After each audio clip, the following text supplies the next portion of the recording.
మొన్న చూసా రామరాత్రి ఒక అబ్బాయిని పట్టుకొని చీపోరా అనడాలు నాకు నచ్చలేదు. సో రామరాత్రికి సిగ్గుసేరు ముందు నాకు తెలియదు, కానీ ఏ రోజు కప్పు కొట్టలేదు, ఏ రోజు మన క్యాప్టెన్స్ కాలేదు తనుజ. ఎందుకంటే మీడియాలో తనుజకి అంత హైపిస్తారు, కావాలని కొంతమంది తనుజకి 10 మంది పిఎలు ఉంటారంట బయట. ఎప్పుడు పని అదే ఉంటుంది, ఇన్స్టాగ్రామ్ లో పోస్ట్ పెట్టాలి, వీడియో పెట్టి లేపాలి. బిగ్ బాస్ చూస్తున్నారా? చూస్తున్నాను. ఎలా ఉంది తనుజ గేమ్? నాకు నచ్చట్లేదు అన్న, వాస్తవంగా చెప్తాను. నాకైతే తనుజ గేమ్ నచ్చట్లేదు. ఏదో డ్రామా ఆడుతుంది, ఒక డ్రామా క్యూన్ లాగా సీరియల్ యాక్టింగ్ లాగా కనిపిస్తుంది. నాకైతే నచ్చట్లేదు. ఎంతమంది కామెంట్ తిట్టినా కూడా నాకు ఐ డోంట్ కేర్.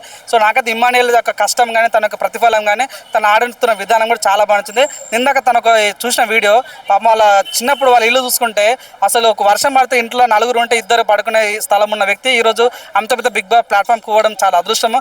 ఇట్లాంటి వ్యక్తులు కదా బిగ్ బాస్ 9 కప్పు కొట్టాల్సింది అన్న ఫీలింగ్ నాకు కలిగింది. తనుజ టైటిల్ ఎందుకు గెలవద్దు అంటే ఇమాన్యుల్ లా ఉన్నారని చెప్పేసి ఇమాన్యుల్ గెలవాలంటున్నారు మీరు?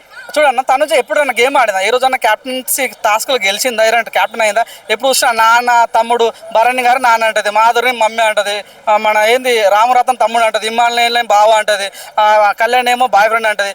ఇమాన్యుల్ మాత్రం అనొచ్చు అమ్మ అని, సందనని అన్న. చూడు, సెంటిమెంట్ ఓకే, మరి బాండింగ్ జస్ట్ ఫ్రెండ్షిప్ వరకు చేసుకుంటే తప్పలేదు. కానీ నువ్వు నీ వల్ల భరణ్ గారు హెల్మెట్ అయిపోయారు బయటికి. సో తను వచ్చి బయటకి వెళ్తున్నా, నేను బాండింగ్ పెట్టుకున్న వాళ్ళని బయటికి వెళ్ళిపోయినా. ఒకసారి నువ్వు బాండింగ్ పెట్టుకుని బయటికి వెళ్తే తెలుస్తుంది ఆ కష్టం ఏంది, ఆ బాధ ఏందని. సో నిజం అని చెప్తారు కదా. సో ముందు ఒక రకంగా ఉండడము ఏంటంటే తనకు తెలిసిపోయింది అన్న. చాలా మంది బయటికి వచ్చారు కదా, తనతో నువ్వు టాప్లో ఉన్నావు అంటే తను చెట్టు ఎక్కిపోయింది. సోఫా మీద కూర్చొని కాలు మీద కాలేసుకొని మొన్న చూసా రామరాత్రి ఒక అబ్బాయిని పట్టుకొని చీపోరా అనడాలు నాకు నచ్చలేదు. సో రామరాత్రికి సిగ్గుసేరు ముందు నాకు తెలియదు, కానీ ఆ ప్లేస్ నేను ఉంటే చాలా బాధపడుతుంటే నిజంగా చాలా బాగా అనిపించింది నాకైతే. తను చూడన్నా, తను ఏంటంటే స్ట్రాటజీ వాడుకుంది. సో ఇదంటే ఈ బాండింగ్ పెట్టుకుంటారు చాలా. ఒకటే లవ్ ట్రాక్ నడిపిస్తారు, ఒకళ్ళని బాండింగ్ పెట్టుకుంటారు, ఒకరు గేమ్ ఆడతారు. సో గేమ్ ఆడదంటే మన డిబన్ పవన్ కానీ, సుమన్ శెట్టి కానీ, ఇమ్మాన్యుల్ నిజంగా గేమ్ ఆడతారు వీళ్ళు. సో ఇట్లాంటి వాళ్ళు బిగ్ బాస్ 9 కప్పు కొట్టాలి, మనస్ఫూర్తి కొట్టాలి కానీ ఈ బాండింగ్ పెట్టుకుంటారు. ఏ రోజు కప్పు కొట్టలేదు, ఏ రోజు మన క్యాప్టెన్స్ కాలేదు తనుజ. ఎందుకంటే మీడియాలో తనుజకి అంత హైపిస్తారు, కావాలని కొంతమంది తనుజకి 10 మంది పిఎలు ఉంటారంట బయట.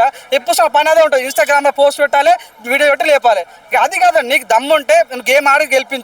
ఏ రోజు గేమ్ ఆడడం లేదు, ఎప్పుడు సపోర్ట్ కావాలి. నాకు ఇమ్మాన్యుయల్ సపోర్ట్ కావాలి, భరణి గారు సపోర్ట్ కావాలి, డిమన్ పవన్ సపోర్ట్ కావాలి. తనుజాని తిడితే నువ్వు ఫేమస్ అవుతావు అని చెప్పి తనుజాని తిడుతున్నావు. ఫేమస్ నాకు అవసరం లేదు అన్న. తనుజ అంత గేమ్ మంచిగా ఆడట్లేదు. సో నేనేమంటా తెలుగు వాళ్ళు కప్పు కొట్టాలని కోరుకుంటున్నాను. తెలుగు వాడేవాడు మన ఇమ్మాన్యుయల్ కానీ, సుమన్ శెట్టి కానీ, సో వీళ్ళు కప్పు కొట్టాలని మనస్ఫూర్తి కోరుకుంటున్నాను అంతే.